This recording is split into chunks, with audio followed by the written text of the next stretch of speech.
Affidavit એટલે form number 26ની જે affidavit છે એની અંદર 8.2 નંબરનો પેરા એ આખો જે ગવર્મેન્ટે ઇલેક્શન કમિશન ઓફ ઇન્ડિયાની પ્રિસ્ક્રાઇબ એફિડેવિટ હોય એમાં એમને નથી કરેલું. એના વિરુદ્ધ અમે રિટર્નિંગ ઓફિસરને કમ્પ્લેન કરી હતી અને રિટર્નિંગ ઓફિસરે અમને જવાબ આપ્યો છે, પણ એ જવાબથી અમે સંતુષ્ટ નથી. એટલે ઇલેક્શન કમિશન ઓફ ઇન્ડિયામાં અમે ફરિયાદ કરીએ છીએ અને કરી દીધી છે. એ જે ગાડી છે એ ગવર્મેન્ટની ગાડી છે, તો ભારતીય જનતા પાર્ટી ગવર્મેન્ટની એટલે ગુજરાત સરકારની સંપત્તિનો દુરુપયોગ કોઈ પણ પોલિટિકલ પાર્ટી માટે ના કરી શકે એના વિરુદ્ધ પણ અમે ઇલેક્શન કમિશન ઓફ ઇન્ડિયાની અંદર કમ્પ્લેન દાખલ કરેલી છે. સ્પષ્ટપણે દેખાઈ આવે છે કે election commission of India Bharatiya Janata પાર્ટીના દબાણમાં અને વશમાં આવીને કામ કરે છે. વિસાવદર પેટા ચૂંટણીની અંદર હવે ફરીથી એક એવા સમાચાર સામે આવી રહ્યા છે કે ચૂંટણી પંચમાં આમ આદમી પાર્ટી દ્વારા ભારતીય જનતા પાર્ટીના ઉમેદવાર કિરીટ પટેલ સામે ફરીથી એક ચૂંટણી પંચમાં ફરિયાદ કરી છે અને ફરિયાદમાં એવું કહેવામાં આવે છે કે વિસાવદરના પેટા ચૂંટણીના ઉમેદવાર કિરીટ પટેલનું ફોર્મ રદ થવું જોઈએ. તો એવું કઈ વાત છે કે તેના કારણે હવે આમ આદમી પાર્ટીએ ફરીથી ચૂંટણી પંચમાં ફરિયાદ કરી છે અને ફોર્મ રદ કરવા સુધીની માંગ કરવામાં આવી છે. નમસ્કાર, આપ જોઈ રહ્યા છો ન્યૂઝ રૂમ. આપની સાથે છું કૃણાલ આહિર.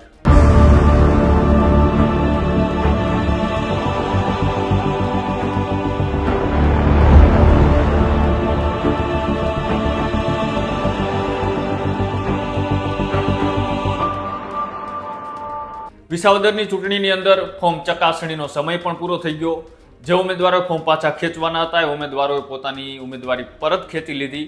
પણ આ કાટેકી ટક્કર છે તો ભારતીય જનતા પાર્ટીના કિરીટ પટેલ અને ગોપાલ ઇટાલિયા વચ્ચે છે. આની પહેલા પણ એવા આક્ષેપો થયા હતા, આરોપો લાગ્યા હતા કે કિરીટ પટેલ દ્વારા ફોર્મની અંદર ભૂલ કરવામાં આવી છે અને ભૂલના કારણે તેમનું ફોર્મ રદ થવું જોઈએ. પણ ચૂંટણી પંચે તેમની માંગ સ્વીકારી લીધી છે, ફોર્મ પણ તેમનું સ્વીકારી લેવામાં આવ્યું છે.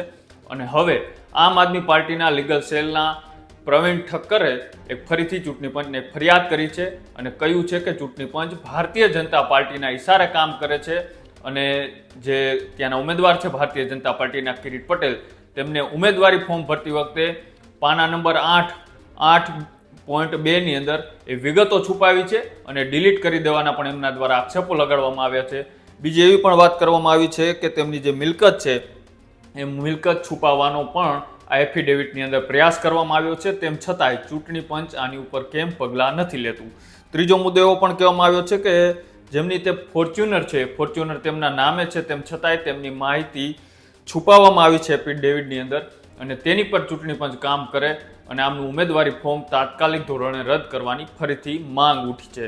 હવે જ્યારે બીજો પણ એક પ્રશ્ન ઉઠી રહ્યો છે કે જ્યારે તેમનું ઉમેદવારી ફોર્મ ભરવામાં આવ્યું ત્યારે ગુજરાતના મુખ્યમંત્રી ભૂપેન્દ્ર પટેલ પણ આ કાર્યક્રમની અંદર ઉપસ્થિત રહ્યા હતા અને એ કાર્યક્રમમાં જે ગાડી વપરાઈ હતી એ સરકારી ગાડી હતી તેવા આરોપો લાગ્યા છે અને ગાડીની પીયુસી અને વીમો પણ પૂરો થઈ ગયેલો હતો. તેમ છતાંય મુખ્યમંત્રીને આ ગાડીમાં બેસાડવામાં આવ્યા અને આ સરકારી ગાડીના આરોપો કેટલા સાચા છે કેટલા ખોટા ખબર નહીં, પણ એ ગાડીની પીયુસી અને વીમો તો પૂરો જ થઈ ગયો હતો. એવા આરોપ હવે લીગલ સેલના આમ આદમી પાર્ટીના પ્રવીણ ઠક્કર લગાડી રહ્યા છે અને હવે ફરીથી ભારતીય જનતા પાર્ટીના ઉમેદવાર એવા કિરીટ પટેલની મુશ્કેલીમાં વધારો જોવા મળી રહ્યો છે. શું કહ્યું આ સમગ્ર માહિતી આપતા આમ આદમી પાર્ટીના પ્રવીણ ઠક્કરે, આવો સાંભળીએ. નમસ્કાર તમામ મીડિયાના મિત્રોનું આજે આપણે કોન્ફરન્સમાં સ્વાગત છે.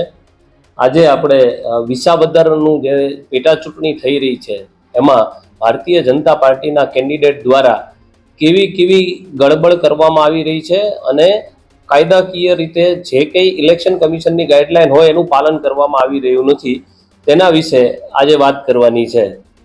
આજે તમે જોયું હશે કે મીડિયાના મિત્રોને ખબર હશે કે જ્યારે એફિડેવિટ એટલે ફોર્મ નંબર 26ની જે એફિડેવિટ છે એની અંદર 8.2 નંબરનો પેરા એ આખો જે ગવર્મેન્ટે ઇલેક્શન કમિશન ઓફ ઇન્ડિયાની પ્રિસ્ક્રાઇબ એફિડેવિટ હોય એમાં એમને નથી કરેલું, પણ એમાંથી 8.2 નંબરનો આખો પેરા એમને ડિલીટ કરી દીધો છે અને પોતાની જાતે પોતાની એફિડેવિટ કરેલી છે. એ તમને ખબર જ હશે કે જે પબ્લિક ડોમેનમાં અવેલેબલ જ છે. એના વિરુદ્ધ અમે રિટર્નિંગ ઓફિસરને કમ્પ્લેન કરી હતી અને રિટર્નિંગ ઓફિસરે અમને જવાબ આપ્યો છે, પણ એ જવાબથી અમે સંતુષ્ટ નથી. એટલે ઇલેક્શન કમિશન ઓફ ઇન્ડિયામાં અમે ફરિયાદ કરીએ છીએ અને કરી દીધી છે. એના સિવાય બીજું છે કે જે એફિડેવિટની અંદર ફોર્ચ્યુનર કાર જે બીજેપીના કેન્ડિડેટ કિરીટભાઈ પટેલની છે GJ18BG1602 એ એમને એફિડેવિટની અંદરથી છુપાવેલી છે. તો એ ખોટી એફિડેવિટ કરવી એ પણ ગુનો છે અને એનાથી પણ એમનું ફોર્મ રદ થઈ શકે છે. એટલા માટે અમે ઇલેક્શન કમિશન ઓફ ઇન્ડિયાને ફરિયાદ દાખલ કરેલી છે અને શક્ય હશે તો એમના વિરુદ્ધ અમે ક્રિમિનલ કમ્પ્લેન્ટ પણ આજકાલની અંદર વિસાવદર લોકલથી અમે દાખલ કરશું.